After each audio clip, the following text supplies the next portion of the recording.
Alhamdulillahirabbil alamin. Wassalatu wassalamu ala asyrafil anbiya'i wal mursalin wa ala alihi wa ashabihi ajma'in. Amma ba'du.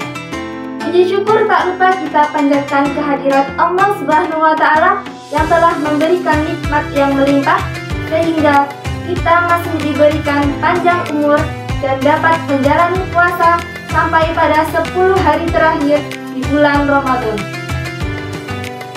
Salawat serta salam senantiasa tercurahkan kepada junjungan kita Nabi besar Muhammad SAW beserta keluarganya, para sahabatnya, serta para pengikutnya. Semoga kita semua merupakan umat Nabi yang kelak akan mendapatkan pertolongan dan syafaatnya di yaumil akhir nanti. Amin, amin ya rabbal alamin.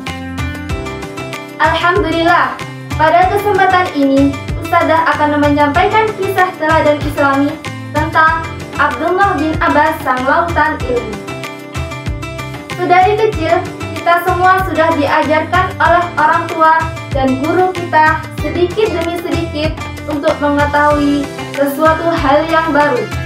Belajar mengetahui hal-hal sederhana hingga otak kita mampu menyerapnya dengan baik.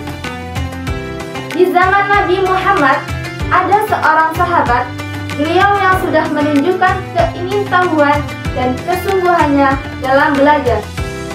Dia bernama Abdullah bin Abbas atau biasa disebut dengan Ibnu Abbas. Ada yang tahu Ibnu Abbas itu siapa? Abdullah bin Abbas adalah salah satu sahabat Nabi Muhammad yang dikenal tidak pernah bosan menggali ilmu sejak beliau masih kecil. Dan beliau lahir di kota Mekah 3 tahun sebelum Rasul hijrah ke kota Madinah. Kelahiran beliau bertepatan dengan tahun pemboikotan Bani Hashim oleh orang-orang Quraisy. Abdullah bin Abbas ini semasa kecilnya selalu bersama dengan Nabi. Yang pertama, karena beliau termasuk salah satu kerabat dekat Nabi. Dan yang kedua, karena bibinya yang bernama Maimunah adalah salah seorang istri Nabi. Beliau merupakan anak dari keluarga yang kaya dari perdagangan bernama Abbas bin Abdul Muthalib. Maka dari itu, dia dipanggil Ibnu Abbas, anak dari Abbas. Sedangkan ibu dari Ibnu Abbas adalah Ummu Al-Fadl Lubabah, yang merupakan wanita kedua yang masuk Islam dan melakukan hal yang sama seperti teman dekatnya, Khadijah binti Khuwailid, istri dari Nabi Muhammad SAW. Ayah dari Ibnu Abbas dan ayah dari Nabi Muhammad merupakan anak dari orang yang sama, Shaibah bin Hashim, lebih dikenal dengan nama Abdul Muthalib.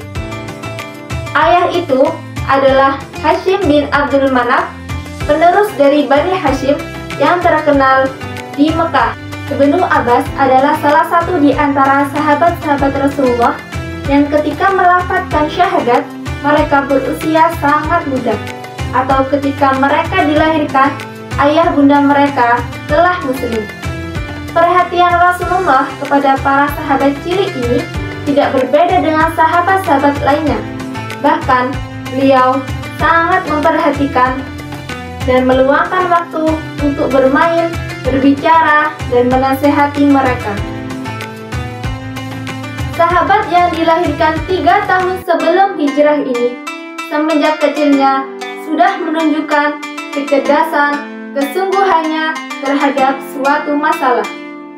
Rasulullah sering terlihat bersama dengan si kecil Abdullah, dan pada suatu ketika Rasulullah mengajak Ibnu Abbas berjalan-jalan seraya menyampaikan tarbiyahnya kepada pemuda cilik ini. Beliau berkata, "Ya gulam, maukah kau mendengar beberapa kalimat yang sangat berguna?" Pemuda cilik ini pun menjawab, "Tentu ya Rasulullah." Lalu Rasulullah melanjutkan, "Jagalah ajaran-ajaran Allah, niscaya engkau akan mendapatkannya yang selalu menjagamu. Dan jagalah larangan-larangan Allah, maka engkau akan mendapatinya selalu dekat di hadapanmu." Pemuda cilik itu pun termangu di depan Rasulullah. ia memusatkan konsentrasi pada setiap patah kata yang keluar dari bibir manusia paling mulia itu. Beliau pun melanjutkan, "Kenalilah Allah dalam sukamu, maka Allah akan mengenalimu dalam duka. Bila engkau meminta, mintalah padanya. Jika engkau butuh pertolongan, memohonlah padanya." Hidup bersama Rasulullah benar-benar telah membentuk karakter dan sifat Abdullah bin Abbas. Suatu hari, pikirannya dipenuhi rasa ingin tahu yang besar tentang bagaimana cara Rasulullah sholat. Malam itu juga, ia sengaja menginap di rumah bibinya, Maimunah binti Haris, istri Rasulullah, yang mana sepanjang malam ia berjaga, sampai terdengar olehnya Rasulullah bangun untuk menunaikan sholat. Ia pun segera mengambil air untuk bekal wudhu Rasulullah. Di tengah malam buta itu, betapa terkejutnya Rasulullah menemukan Abdullah bin Abbas masih terjaga dan menyediakan air wudhu untuknya. Rasa bangga dan kagum menyatu dalam dada Rasulullah. Beliau menghampiri Ibnu Abbas dan dengan lembut dielus kepalanya. Beliau berkata, "Ya Allah, berikanlah ia keahlian dalam agamamu dan ajarilah ia tafsir kitabmu." Saat Rasulullah wafat, Ibnu Abbas berusia 13 tahun. Beliau benar-benar merasa kehilangan karena sosok yang sejak mula menjadi panutannya kini telah tiada. Tapi keadaan seperti itu tak berlama, mengharu biru perasaannya. Ibnu Abbas segera bangkit dari kesedihannya. Iman tak boleh dibiarkan terus menjadi layu. Meski Rasulullah telah berpulang, semangat jihad tak boleh berkurang. Maka Ibnu Abbas pun mulai melakukan pemburuan ilmu. Didatanginya sahabat-sahabat senior. Ia bertanya tentang apa saja yang mesti ditimbangnya. Tak hanya itu, ia juga mengajak sahabat-sahabat lain yang seusianya untuk belajar bersama. Tapi sayang, tak banyak yang mengikuti jejak Ibnu Abbas. Sahabat-sahabat Ibnu Abbas merasa tak yakin apakah sahabat-sahabat senior mau memperhatikan mereka yang masih anak-anak ini. Meski demikian, hal ini tak membuat Ibnu Abbas patah semangat. Apa saja yang menurutnya belum dipahami, ia tanyakan pada sahabat-sahabat yang senior. Menginjak usia dewasa, beliau menjadi seorang pemuda yang berwawasan luas, yang lisannya selalu bertanya dan kalbunya selalu mencerna. Umar bin Khattab selalu mengundang Ibnu Abbas dalam majelis syuroknya dengan beberapa sahabat senior. Dan beliau selalu berkata kepada Ibnu Abbas agar ia tidak perlu sungkan menyampaikan pendapat. Dan inilah bentuk tarbiyah lain yang diperoleh oleh Ibnu Abbas, dengan selalu berada dalam kalangan sahabat senior. Di masa pemerintahan Ali bin Abi Thalib, Ibnu Abbas mengajukan permohonan untuk menemui dan berdakwah kepada kaum Khawarij. Melalui dialog dan diskusinya yang intens, sekitar 12.000 dari 16.000 Khawarij bertaubat dan kembali kepada ajaran Islam yang benar.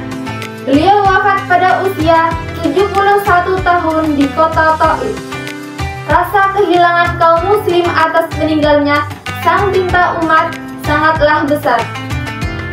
Ekspresi kehilangan mendalam tersebut tergambarkan dengan perkataan sahabat Abu Hurairah. Beliau berkata, "Hari ini telah wafat ulama umat. Semoga Allah berkenan memberikan pengganti Abdullah bin Abbas." Salah satu hadis yang selalu menjadi inspirasi beliau adalah, "Man salaka tariqan yaltamisu fihi ilman, sahalallahu bihi tariqan ilal jannah." Barang siapa yang menempuh suatu jalan untuk mencari ilmu, maka Allah akan mempermudah baginya jalan menuju surga.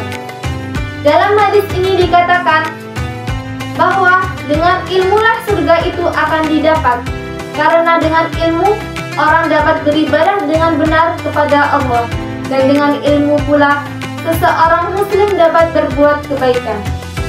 Oleh karena itu, orang-orang yang menuntut ilmu adalah orang-orang yang sedang menuju surganya Allah. Begitulah Islam mampu melahirkan sosok panutan. Sungguh, sistem Islam tidak pernah kehabisan teladan yang menginspirasi umat abad ini. Siapapun yang menggali lembaran sejarah Islam, pasti tidak akan hilang rasa takjub akan kesungguhan para sahabat dan generasi setelahnya dalam menimba ilmu, mengamalkan, serta mengajarkannya. Nah, melalui kehidupan Abdullah bin Abbas ini, kita bisa dapat belajar pentingnya pengetahuan, ibadah, kebijaksanaan, ketelitian, dan upaya untuk mempererat hubungan sesama muslim. Cukup sekian kisah teladan Islami dari Ustazah. Terima kasih dan mohon maaf. Wassalamualaikum warahmatullahi wabarakatuh.